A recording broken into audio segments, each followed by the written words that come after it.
ആഷികയുടെ സാമീപ്യം എന്നിൽ ഉണർത്തുന്ന വികാരങ്ങൾ വലുതാണ്. സാറിനെ എന്നിൽ നിന്ന് തട്ടിപ്പറിച്ചപ്പോൾ ഒരിക്കലും വിചാരിച്ചില്ല ആഷികയുടെ സ്നേഹമാണ് നീ എനിക്കായി കരുതി വെച്ചതെന്ന്. സാറിൻ്റെ ഓർമ്മകൾ ഇപ്പോൾ തികട്ടി വരാറ് പോലുമില്ല. അതിനുള്ള അവസരം ആഷിക തരാറുമില്ല. അലൂസേ, തിരിച്ചുള്ള യാത്രയിലാണ് ഞങ്ങൾ. ബാക്ക് സീറ്റിലാണ് ഞാനും ഷൈമയും. മുന്നിൽ സാനിക ഡ്രൈവിംഗ് ആണ്. കോ ഡ്രൈവിംഗ് സീറ്റിൽ ആഷികയും. അലൂസേ, ആഷികയെ നോക്കി ഓരോന്ന് ആലോചിച്ചിരിക്കുമ്പോഴാണ് എൻ്റെ നേരെ വിരൽ ഞൊടിച്ച് ആഷിക വിളിച്ചത്. ഞാൻ ഞെട്ടി എല്ലാവരെയും നോക്കി. എല്ലാവരും എന്നെ നോക്കി ഇരിപ്പാണ്. എന്തേ? മിസ്സിസ് ആഷിർ വല്ലാത്ത ചിന്തയിലാണല്ലോ. സാനിക്ക് എന്നെ കളിയാക്കി ചോദിച്ചു. അത് ഞാൻ വെറുതെ ഓരോന്ന്. അവൾ വയനാട്ടിൽ നിന്ന് ഇങ്ങോട്ട് പോന്നിട്ടില്ല. ഷൈമയും കളിയാക്കി. അത് കേട്ടതും ആഷിക എന്നെ നോക്കി ചിരിച്ചു. ഞങ്ങൾ യാത്ര തുടർന്നു. ഇടയ്ക്ക് ഓരോ സ്ഥലത്ത് നിർത്തി സ്നാക്സൊക്കെ കഴിച്ചു. 12 മണി കഴിഞ്ഞപ്പോൾ ഞങ്ങൾ എൻ്റെ വീട്ടിൽ വന്നു. ആഷികയുടെ കാറ് അവിടെയായിരുന്നു. ലേറ്റായതുകൊണ്ട് ഇന്ന് ഇവിടെ നിൽക്കാമെന്ന് സാനിക്ക പറഞ്ഞതും ആഷിക സമ്മതിച്ചു. അമ്മായി വന്ന് ഡോറ് തുറന്നു. ആ, എങ്ങനെ ഉണ്ടായിരുന്നു ഹണിമൂണ്? ഞങ്ങളെല്ലാവരും ഒരു പുഞ്ചിരിയിൽ മറുപടി ഒതുക്കി. എല്ലാവരും ഉറക്കമായതിനാൽ ഞങ്ങൾ റൂമിലേക്ക് വന്നു. ആഷിക, ഞാനൊന്ന് കുളിക്കട്ടെ. അതും പറഞ്ഞ് റൂമിൽ വന്ന ഉടനെ ഞാൻ ബാത്റൂമിൽ കയറി. ആഷിക പുറത്ത് എൻ്റെ റൂമൊക്കെ നോക്കി നിന്നു. ഞാൻ ഇറങ്ങി വന്നു ആഷിക കുളിക്കാൻ കയറി. പെട്ടെന്നാണ് എനിക്ക് വയറിനുള്ളിൽ വേദന അനുഭവപ്പെട്ട്. ഞാൻ ഫോണെടുത്ത് ഡേറ്റ് നോക്കി. ഡേറ്റ് ആയില്ലല്ലോ, പിന്നെന്തായിപ്പോൾ? ഓരോ നിമിഷം കഴിയുന്തോറും വേദന കൂടി വന്നു. എല്ലാ മാസമുള്ള ചുവപ്പ് ദിവസങ്ങൾ ഇന്ന് നേരത്തെയാണ്. ഞാൻ വയറിൽ അമർത്തി പിടിച്ചെണീറ്റ് കബോർഡ് തുറന്നു. അറിയാതെ ഞാൻ തലയിൽ കൈവച്ചു. പടച്ചോനെ, സ്റ്റോക്ക് തീർന്നു. ഷൈമയോട് ചോദിക്കാം. ഞാൻ കഥ ഓർക്കാൻ പോയതും ആഷിക വന്നു. എവിടെ പോവാ? വെള്ളം. ഒരു വിധത്തിൽ പറഞ്ഞൊപ്പിച്ച് ഞാൻ സാനിക്കയുടെ മുറിയുടെ മുന്നിൽ ചെന്നു. തട്ടി വിളിച്ചത് സാനിക്ക് വന്ന് തുറന്നു. ഞാൻ അകത്തിയെന്ന് ഷൈമയുടെ ചെവിയിൽ ചോദിച്ചു. അവളില്ലെന്ന് പറഞ്ഞു. ഞാൻ ആകെ പെട്ടു. അവരുടെ റൂമിന് പുറത്തു വന്നു ആഷിക ഹാളിൽ ഉണ്ടായിരുന്നു. സാനിയുടെ റൂമിലാണ് വെള്ളത്തിന് പോയത്. ഞാൻ ഒരു വിധത്തിൽ തലയാട്ടി. നടുവ് പൊട്ടുന്ന വേദന. കാലുകൾക്ക് ബലം വെച്ച പോലെ ഞാൻ ആഷികയെ നോക്കാൻ നടന്ന റൂമിലെ ബാത്റൂമിൽ കയറി. എനിക്ക് ഇങ്ങനെയാണ്, വേദന സഹിക്കാൻ കഴിയില്ല. ചിലപ്പോൾ ഹോസ്പിറ്റൽ വരെ പോകും. ഞാൻ ഡ്രസ്സ് നോക്കിയതും ചുവന്ന പാടുകൾ വീണു.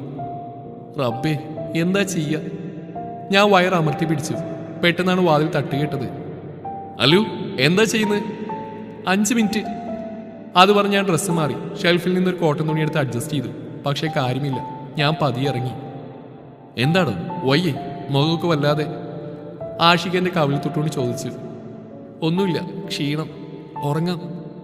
അതും പറഞ്ഞ് ഞാൻ ബെഡിന്റെ സൈഡിലായി പോയി കിടന്നു. ആഷിക ലൈറ്റ് അണച്ച് അടുത്തിടന്ന് എന്നെ കെട്ടിപ്പിടിച്ചു. ഞാൻ വയറിൽ അമർത്തി പിടിച്ചു. ഉറക്കെ കരയാൻ തോന്നുന്നുണ്ട്. ഞാൻ പില്ലോ കടിച്ചു പിടിച്ചു. ആഷിക അറിഞ്ഞ എന്താവും റബ്ബേ, എന്ത് വിചാരിക്കും? ബോയ്സിന് ഇതൊക്കെ ദേഷ്യമാണെന്നാണ് എൻ്റെ അറിവ്. എന്നിൽ നിന്ന് അകന്ന് നിൽക്കുമോ? 7 ദിവസം. ഓരോന്ന് ആലോചിച്ചു. ഒട്ടും പറ്റുന്നില്ല. വയറ് ബെഡിൽ അമർത്തി വെച്ചു. ആഷികയുടെ കൈകൾ ദേഹത്തു നിന്ന് മാറി. പെട്ടെന്ന് ലൈറ്റ് ഓണായി. കരഞ്ഞു കറങ്ങിയ കണ്ണുകൾ തുടക്കാൻ പോലും ആയില്ല. ആഷികനെ വലിച്ച് എണീപ്പിച്ചിരുത്തി. ഏയ്, എന്താണോ? കിടക്കുന്നതിൽ കംഫർട്ടെല്ലാം തോന്നി, അതുകൊണ്ട് ലൈറ്റ് ഇട്ടേ. എന്തിനാ കരയുന്നത്? ആഷിക കൈകൾ കൊണ്ട് കവിൾ തുടച്ച് ടെൻഷനോട് ചോദിച്ചു. ഞാൻ വീണ്ടും കരഞ്ഞു. അലു, കാര്യം പറ, എന്താണോ? എല്ലാവരും വിളിക്കണോ? വേണ്ട തലയാട്ടി. വയറുവേദന കാരണം കൈകൾ വയറിൽ അമർന്നു. ആഷിക വയറിലേക്ക് നോക്കി.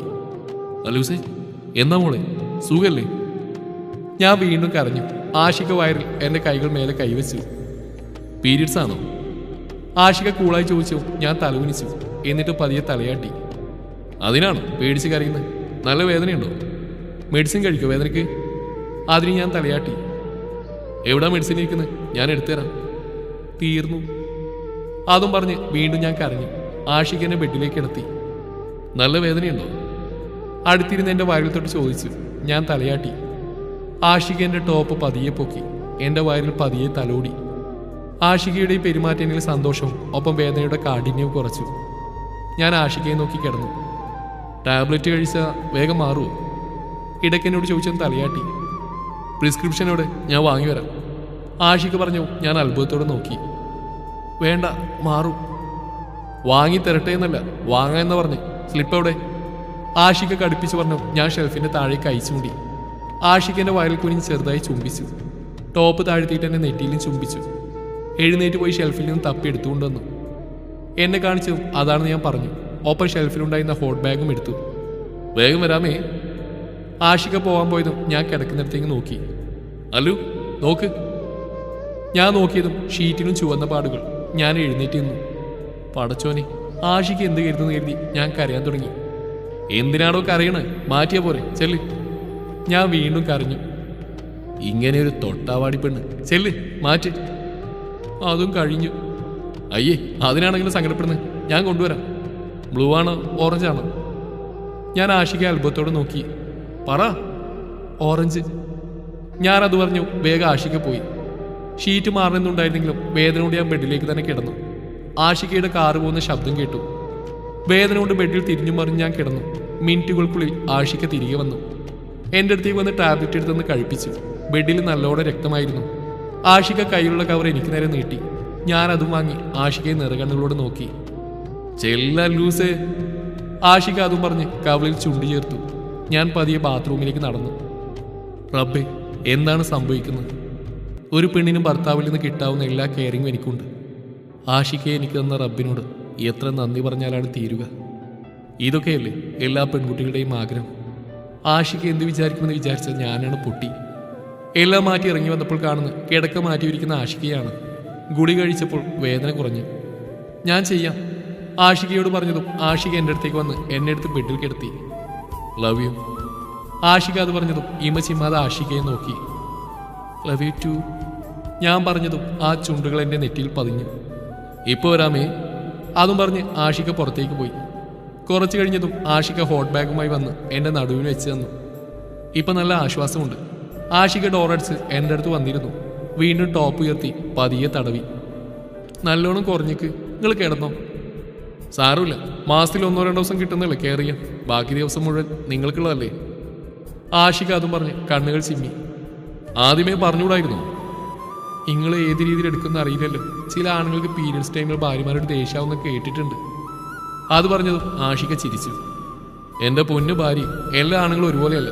പീരിയഡ്സ് ടൈമിൽ എന്താ നീ എൻ്റെ ഭാര്യ അല്ലാതാവും? ഫിസിക്കൽ റിലേഷൻ പറ്റില്ല എന്നല്ലേ ഉള്ളൂ. അത് മാത്രമാണോ ലൈഫ്? നിങ്ങൾ ഞങ്ങളുടെ കുഞ്ഞുങ്ങളെ പ്രസവിക്കാൻ തയ്യാറെടുക്കുന്നതാണ്. പിന്നെ എങ്ങനെയാ ഞാൻ ഈ ദിവസത്തിൽ ഇഷ്ടക്കേട് കാണിക്കുന്നത്? ഇഷ്ടം കൂടുതലാവും കേട്ടോടി തൊട്ടാവാടി. ആഷിക അതും പറഞ്ഞ് എൻ്റെ വയറിൽ ഉമ്മ വെച്ചു. ഞാൻ ആഷികയുടെ തലയിൽ തലോടി. ഇന്ന് എന്തിനേക്കാളും എല്ലാത്തിനേക്കാളും ഞാൻ നിങ്ങളെ സ്നേഹിക്കുന്ന മനുഷ്യ. മറ്റൊരു പുരുഷൻ നിറഞ്ഞെന്ന മനസ്സിൽ സ്നേഹവും കെയറിങ്ങും കൊണ്ട് ദിവസങ്ങൾ മാത്രമെടുത്ത് ആ സ്ഥാനത്ത് നിറഞ്ഞു നിൽക്കാൻ കഴിഞ്ഞത് നിങ്ങളുടെ ഏറ്റവും വലിയ വിജയമാണ്. മരണം വരെയും അറക്കൽ ആഷിർ സൈദലിയുടെ ഭാര്യയായി ജീവിക്കണം ഈ അലീമക്ക്. രാവിലെ കണ്ണുറന്നപ്പോൾ കാണുന്ന എൻ്റെ വയറിൽ കൈവച്ചിരുന്ന് ഉറങ്ങുന്ന ആഷികയാണ്. ഞാൻ എഴുന്നേറ്റ് ആ നെറ്റിയിൽ കിസ് ചെയ്തു. പെട്ടെന്ന് ആഷിക കണ്ണു തുറന്നു. ഞാൻ ചിരിച്ചു. എന്താണല്ലോ മോളെ? ആഷിക എന്നെ മടിയിൽ പിടിച്ചിരുത്തി ചോദിച്ചു. ഞാൻ ഒന്നുമില്ലെന്ന് തോള് കുലുക്കി. ആഷിക എന്നെ പിൻകഴുത്തിൽ കിസ് ചെയ്തു. എങ്ങനെയുണ്ട് ഇപ്പോൾ? മാറിയല്ലോ, എനിക്ക് ഒരു ദിവസം കാണും പെയിന്. ആഷിക വീണ്ടും എന്നെ ചേർത്ത് പിടിച്ചു. ആഷിക ഉറങ്ങിക്കോ, ഞാൻ ഫ്രഷ് ആവട്ടെ. അത് പറഞ്ഞ് ഞാൻ ബാത്റൂമിലേക്ക് പോയി. തിരിച്ചു വന്നപ്പോൾ റെഡിയാവുന്ന ആഷിക്കയാണ് കാണുന്നത്. എവിടേക്കാ? വീട്ടിലേക്ക് പോകണ്ടേ, റെഡിയാവും, ഞാൻ താഴെ കാണുവേ. അതും പറഞ്ഞ് ആഷിക ഡോറിനടുത്തേക്ക് പോയി. ഇന്ന് പോണോ? ഞാൻ ചോദിച്ചതും ആഷിക എന്നെ തിരിഞ്ഞു നോക്കി. എനിക്ക് നാളെ മുതൽ ഓഫീസിൽ പോകണം മോളെ. പിന്നെ നിനക്കും ക്ലാസ്സില്ലേ? പിന്നെ അല്ലൂസിനെ എപ്പൊക്കെ ഇങ്ങോട്ട് വരണോ അപ്പൊക്കെ ഇങ്ങോട്ട് വരാലോ. ഞാൻ ചിരിയോടെ തലകുലുക്കി. ആഷിക പുറത്തേക്ക് പോയി. ഞാൻ റെഡിയായി താഴെ വന്ന് കുറേ നേരം വർത്താനം പറഞ്ഞിരുന്നു. ഉച്ചയ്ക്ക് മുമ്പ് ഞങ്ങൾ വീട്ടിൽ നിന്നിറങ്ങി. ആഷികയുടെ വീട്ടിലെത്തിയതും എല്ലാവർക്കും വിശേഷങ്ങൾ അറിയണം. ദീദി പോയതിനേക്കാൾ സുന്ദരിയായിട്ടുണ്ട്. പെങ്ങൾസ് പറഞ്ഞതും ആഷികയെ ഞാൻ പുഞ്ചിരിയോടെ നോക്കി. ആഷിക കള്ളച്ചിരിയോടെ പുറത്തേക്ക് പോയി. ഉച്ചയ്ക്ക് ഫുഡ് കഴിച്ച് എല്ലാവരും ഭയങ്കരമായി റൂമിലേക്ക് പോയി. ഞാൻ റൂമിലേക്ക് വന്നു. ആഷികയില്ല. ഞാൻ ഫോണിൽ മെസ്സേജ് ഇട്ടു. അല്ലാതെ ഈ വീട് മുഴുവൻ തിരക്കി നടക്കാൻ പറ്റുമോ? ഗ്ലാസ് ഹൗസിലേക്ക് വാ. ആഷികയുടെ മെസ്സേജ് കണ്ടതും ഞാൻ പുഞ്ചിരിയോടെ വീട്ടിൽ നിന്നിറങ്ങി അങ്ങോട്ടേക്ക് ചെന്നു. ആളവിടെ ഇരിപ്പുണ്ട്. അടുത്തേക്ക് ചെന്നു എന്നെ പിടിച്ച് മടിയിലിരുത്തി. എന്താണ് മോനെ? എനിക്ക് റെഡ് അലർട്ടാണ്. അതിന്? അതും പറഞ്ഞ ആഷികന്റെ തട്ട് ഊരി മാറ്റി. റബ്ബി, ആരെങ്കിലും കാണും. എൻ്റെ മോളെ, രാവിലെ ഇതിനകം പുറത്തുനിന്ന് ആർക്കും കാണാൻ പറ്റില്ല. അതും പറഞ്ഞ് ആഷിക എൻ്റെ മുടി മുന്നിലേക്കിട്ടു. ആഷികയുടെ താടി രോമം എൻ്റെ പുറത്ത് കൊള്ളുന്നുണ്ട്. ആഷികയുടെ ചുണ്ടുകൾ പിൻകഴുത്തിലിട്ട് ഉരച്ചു. ഞാൻ ആഷികയുടെ കാലുകളിൽ അമർത്തി പിടിച്ചു. അല്ലു, ഒരു ദിവസം നമുക്ക് ഇവിടെ നോക്കണം കേട്ടോ. കള്ളച്ചിരിയോട് ആഷിക അത് പറഞ്ഞ് എന്നെ സോഫയിലിരുത്തി. മുടിയൊക്കെ നേരെയിട്ട് ഷോളും ഇട്ട് തന്നു. എന്തേ? Red alert. ആഷിക ചിരിയോടെ പറഞ്ഞു. ഞാൻ ആ നെഞ്ചിലേക്ക് ചേർന്നിരുന്നു. സ്പീക്കറിൽ പാട്ട് മുഴങ്ങുന്നുണ്ട്. ഞങ്ങൾ രണ്ടാളും ആ പാട്ടിൽ ലയിച്ചു. പാട്ട് തീരുമ്പോഴേക്കും ആഷികയുടെ ചുണ്ടുകൾ എൻ്റെ ചുണ്ടുകളിൽ കഥ പറഞ്ഞു തുടങ്ങിയിരുന്നു. 4 മണിയായപ്പോൾ ചായ കുടിക്കാനായി ഞങ്ങൾ വീട്ടിലേക്ക് വന്നു. ചായ കുടി കഴിഞ്ഞ് ആഷിക പുറത്തുപോയി. ഞാനും പെങ്ങൾസും മുറ്റത്ത് ഷട്ടിൽ കളിച്ച്. ആഷിക വന്നു എന്നെ കണ്ട് അടുത്തേക്ക് വന്നു. റൂമിലേക്ക് വാ, ആഷിക ഗൗരവത്തിൽ പറഞ്ഞിട്ട് റൂമിലേക്ക് പോയി. ഞാൻ ബാറ്റ് കൊടുത്തിട്ട് പുറകെ ചെന്നു. എന്താ ആഷിക? റൂമിൽ കയറിയത് ഞാൻ ചോദിച്ചു. ഡോറടക്ക്. കയ്യിലെ വാച്ച് ഊരിക്കൊണ്ട് ആഷിക പറഞ്ഞു. ഞാൻ ഡോറടച്ചതും ആഷിക എന്നെ നോക്കി. പടച്ചോനെ, കലിപ്പാണോ? ഇങ്ങോട്ട് വാ, ആഷിക ഷർട്ട് ഊരിക്കൊണ്ട് പറഞ്ഞു. ഷർട്ട് ലോണ്ടറി ബോക്സിലിട്ട് ആഷിക എന്നെ നോക്കി. ഞാൻ ആഷികയുടെ അടുത്തെത്തിയിരുന്നു. പെട്ടെന്ന് ആഷിക എന്നെ കെട്ടിപ്പിടിച്ചു. ഞാൻ അത്ഭുതത്തോടെ നോക്കി. എന്നെ കെട്ടിപ്പിടിച്ച് എന്നെ മടിയിലേക്ക് മുഖം ചേർത്തു. എന്തേ വരാൻ പറഞ്ഞേ? ഞാൻ ആഷികയെ മാറ്റി നിർത്തി ചോദിച്ചു. എനിക്ക് കെട്ടിപ്പിടിക്കാൻ തോന്നി, അവിടെ വെച്ച മോശമല്ലേ, അതുകൊണ്ടാണ് വിളിപ്പിച്ചത്. അതും പറഞ്ഞ് എന്നെ നോക്കി ചിരിച്ചു. ഞാൻ അങ്ങയുടെ മുടിയിൽ പിടിച്ച് വലിച്ചിട്ട് ഓടി വെളിയിലേക്ക് ഇറങ്ങി. രാത്രിയായി ഫുഡൊക്കെ കഴിച്ച് എല്ലാവരും എഴുന്നേറ്റു. ഞാൻ വീട്ടിലേക്ക് വിളിച്ചു. അത് കഴിഞ്ഞ് എല്ലാവരും ഗ്ലാസ് ഹൗസിൽ വന്ന് സംസാരിച്ചിരുന്നു. ഹണിമൂൺ എങ്ങനെ ഉണ്ടായിരുന്നു ആഷി? നന്നായിരുന്നു വച്ചാപ്പം. അവിടെ ഒരു പ്രൈവറ്റ് പ്ലേസിലായിരുന്നു. ആഷിക ഫോണെടുത്ത് എല്ലാവരെയും പിക്ക് കാണിച്ചു. അലിമോൾക്ക് നാളെ ക്ലാസ്സില്ലേ, പോയി കിടന്ന് ഉറങ്ങിക്കോ. വേണ്ട ഉമ്മ, താമസിച്ച് ഉറങ്ങിയാലും ഞാൻ അലാറം വെച്ച് എണീക്കും. അങ്ങനെ ഓരോന്ന് സംസാരിച്ച് 10 മണി വരെ അവിടെ ഇരുന്നു. പിന്നെ എല്ലാവരും റൂമിലേക്ക് പോയി. ഞാനും ആഷികയും ഫ്രഷായി വന്ന് കിടന്നു. ആഷിക, ഞാൻ ഇനി കോളേജിൽ പോകണം. ആഷികയുടെ നഗ്നമായ നെഞ്ചിൽ തലവെച്ച് കിടന്ന് ഞാൻ ചോദിച്ചു. എന്തേ? സാറ് കോളേജിലെ എല്ലാവരും അറിഞ്ഞതാ ഞങ്ങളുടെ കാര്യം. പിള്ളേരൊക്കെ ഓരോന്നും പറയും. ആഷിക എന്നെ മുടികളിൽ തടവി. നിനക്ക് സഫീറിനെ ഫേസ് ചെയ്യാനുള്ള ബുദ്ധിമുട്ടാണോ? അത് ഞാൻ മറുപടിക്കായി തപ്പിയപ്പോൾ ആഷിക എന്നെ മാറ്റി എണീറ്റിരുന്നു. എന്താ ആഷിക?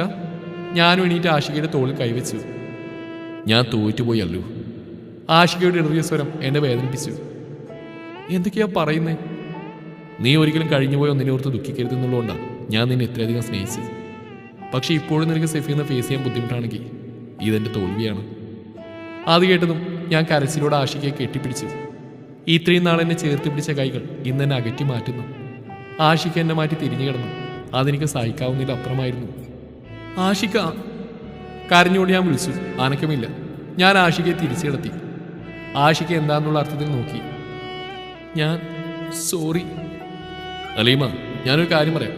നാളെ ക്ലാസ്സിൽ പോവുകയും സഫീറിൻ്റെ ക്ലാസ് അറ്റൻഡ് ചെയ്യുകയും ഇവിടുന്ന് പോയതുപോലെ തിരികെ വരികയും, അതായത് എത്ര ഹാപ്പിയിലാണ് പോകുന്നത് അതേ ഹാപ്പിനെസ്സിൽ കണ്ണുകൾ കലങ്ങാതെ നീ ഇവിടെ തിരിച്ചെത്തണം. ഞാൻ ആഷികയെ നോക്കി. ആ മുഖത്തെ വികാരം എനിക്ക് മനസ്സിലായില്ല. എങ്കിൽ മാത്രമേ നിനക്ക് അറക്കൽ ആഷിർ സയ്യിദ് അലിയുടെ ഭാര്യ പദവിയും ഈ വീട്ടിൽ സ്ഥാനമുള്ളൂ. അല്ലെങ്കിൽ പുത്തമ്പൊരുക്കൽ സാക്കിൻ്റെ മകളായി നിനക്ക് നാളെ തന്നെ തിരികെ പോവാം. ഞാൻ സ്നേഹിക്കുന്നവർ എന്നെ വഞ്ചിക്കുന്നത് ഞാനൊരിക്കലും പൊറുക്കില്ല അലീമ. അവസാന ശ്വാസം വരെ നീ കൂടെ വേണമെന്ന ആഗ്രഹം. പക്ഷെ എൻ്റെ സ്നേഹത്തിന് നീ അർഹയില്ലെന്ന് ബോധ്യമായാൽ പിന്നെ ഞാൻ നോക്കുന്നത് വെറുപ്പോടെ ആയിരിക്കും.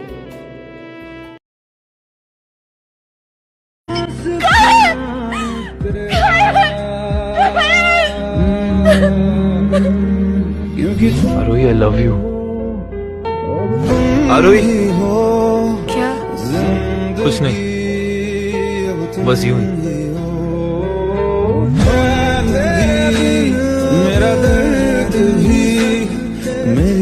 I really love her, Dad.